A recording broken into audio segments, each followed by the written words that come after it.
a big trade, money coming out of there. There's a growth fund in here. So you get the idea, a lot of money coming out of equities. How does this add up for the month? And this is the chart that's really pretty bad. I mean, you look at the equity ETFs, they never ever see outflows. And this month, negative 25 billion. Mutual funds added another 17 billion. And if we go back 100 months, only see a couple months of equity outflows. So Matt, Kaylee, look, it's still early and it's nothing to get too alarmed by, but this is definitely a shift.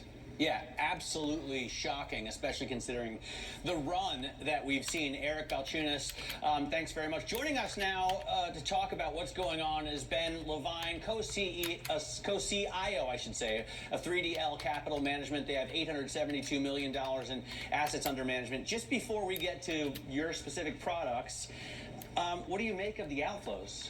So the outflows are limited to April, but year to date, they've actually been positive. And if you look at across risk assets, no surprise the commodities have benefited from the biggest net inflows, but equities and investment grade bond inflows are still positive year to date. The only outflows that we're seeing year to date right now is high yield, which is surprising given that high yield fixed income has outperformed investment grade fixed income due to lower interest rate sensitivity. Well, and of course, on the subject of interest rates, we've seen yields moving higher. That has put pressure on growth stocks in particular. Why would that be somewhere you want to be right now? So interest rates are largely a function of pricing of expectations. And if growth stocks have terminal value expectations, meaning that more of their value is in the future than the present, higher interest rates just bring down that terminal value number. And so it makes growth stocks less attractive from a valuation standpoint, regardless of what you think the long-term outlook is. So at least at the short term, interest rates are having an effect on valuations for growth stocks. Both, right? Mm-hmm. So Ben, I'm looking at your portfolio. I love going through ETF strategist ETF portfolios because these are like master chefs and picking ETFs here. So I'm looking at, you have oil and you have commodities, which I get. Yeah. But then you also have the Qs, right? So you have growth, but then that's oil, commodities, normally seen like value, two contradictions. And then you also have KWEB, the China Internet, but then you also have the MSCI Emerging Markets ex-China, which I'm assuming is because you have KWEB. I guess just try to explain, and tie together why all this is growth. Sure. This is our thematic global growth model where we are investing in different global themes. And what the model does is it tries to capture growth holistically. It isn't just focused on certain sexy themes that you would think, particularly in the technology or in the healthcare space. We really try and look for growth where there's a long-term secular thesis. And a lot of that's driven by scarcity, our idea of where there is scarcity in the markets. And for a long time, we've been invested in infrastructure. And at first it was in new technology infrastructure, whether it was global robotics, whether it was smart infrastructure, cybersecurity. But last fall we decided to add to oil services because we recognize that the energy industry has basically had a decade-long underinvestment cycle. And just as we are emerging from the pandemic and global demand for oil in particular looks to be recovering, that's undersupply is going to be with us for years, and there's needed infrastructure investment in the energy sector, and we believe it's reflected through our allocation to energy services, not to mention that we have a small allocation to commodities basket. All right, Ben, hold that thought. We have to pivot here because we are moments away from the SpaceX Axiom crew splashdown. The parachutes have deployed. Here to walk us through it is Bloomberg's Ed Ledlow. So, Ed, what exactly are we about to see?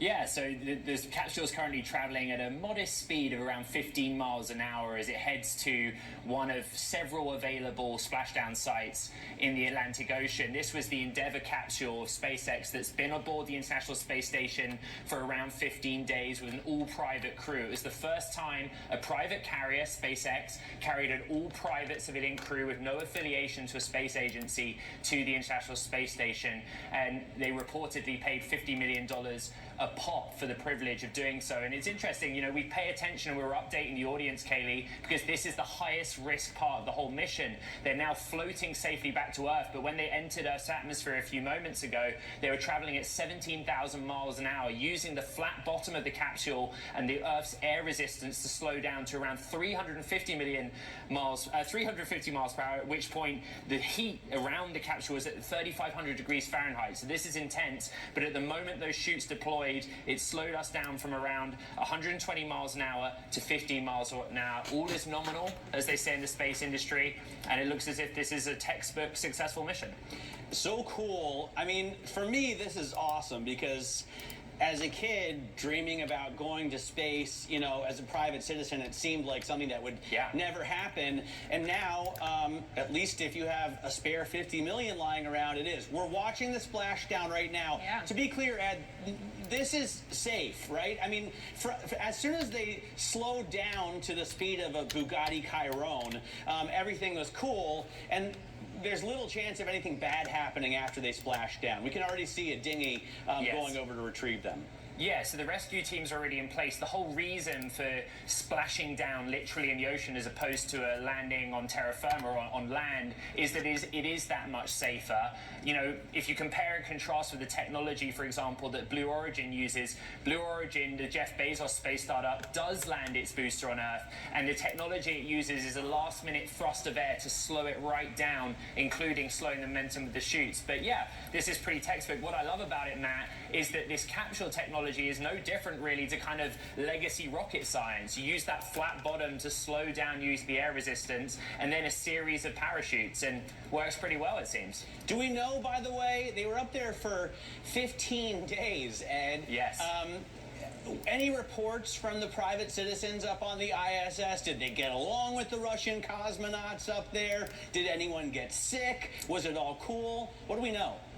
It was all cool. We actually heard very little about the relationship with the Russian cosmonauts that are out there. It was at the discretion of the Russians to invite the private citizens over for dinner, and I don't think we got confirmation whether that happened or not. Their stay was extended. They were supposed to be up there for 8 days to 10 days. They ended up being there for 15 days. Plenty of food, water, plenty of supplies, but because of bad weather on Earth, that's what prevented them coming back. That the 7 splashdown options just weren't safe because either the sea was too rough or the atmospheric conditions weren't safe. But they're back. It takes a little while to get them out of the capsule, but they've had communication with those private astronauts. We know they're well, and they'll take a little time to get them back to land. All right, very cool stuff. Ed, thanks so much for joining us. Ed Ludlow there covers space for us as well as technology out of San Francisco. I want to also thank Ben Levine, who is here from 3DL Capital Management. Ben, pleasure having you. I know last time you were preempted by a president. This time you got to join us for this is exciting. An historical splashdown, and I think it's relevant also to your funds because you are looking for this kind of growth, this kind of spacey action, and we got certainly enough of that today.